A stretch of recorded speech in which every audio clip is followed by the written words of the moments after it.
5ই August আন্দোলনের নামে যে হত্যাকাণ্ডগুলো ঘটে গেল এবং হাজার হাজার নিরীহ মানুষ মরে গেল, তার অবদানে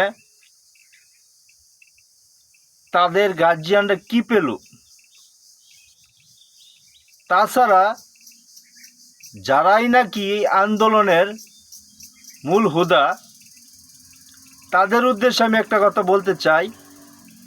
আপনারা যে হাজার হাজার মানুষকে আন্দোলনে নামিয়ে তারা যে হত্যার শিকার হলো এবং এই দুনিয়া থেকে চলে গেল,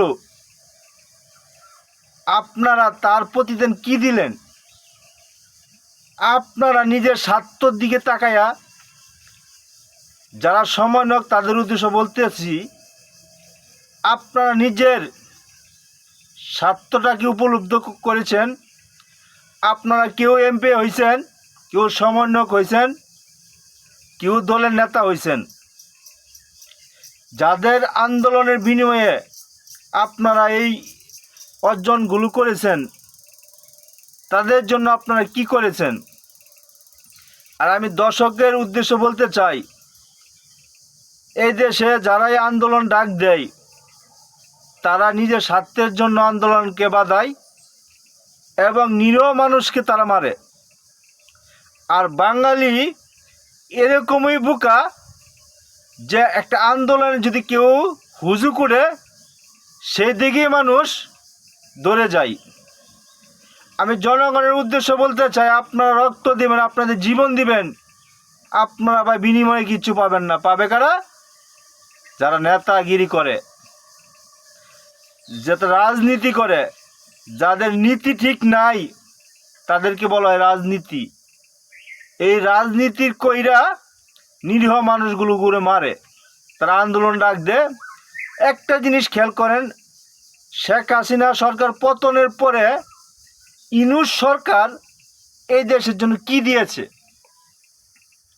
এই ইউনূস সরকার কোটি কোটি টাকা, বিলিয়ন বিলিয়ন টাকা এই দেশে লুটপাট তো করছি, আর 30 বছর পিছনে ফেলিতে হয়ে গেছে।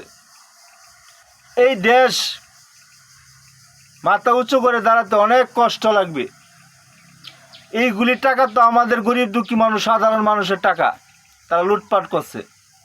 আন্দোলন কইরা তারা বলে না নতুন দেশ তৈরি করছে, এটাকে নতুন দেশ বলে? এটা হচ্ছে আপনার জঘন্যতম দেশ হয়ে গেছে এখন বাংলাদেশ। 5ই আগস্টের পর এই দেশ আপনার অর্থনৈতিক ধ্বংস হয়েছে, মানুষ বেকারত্বের হার বাড়ছে।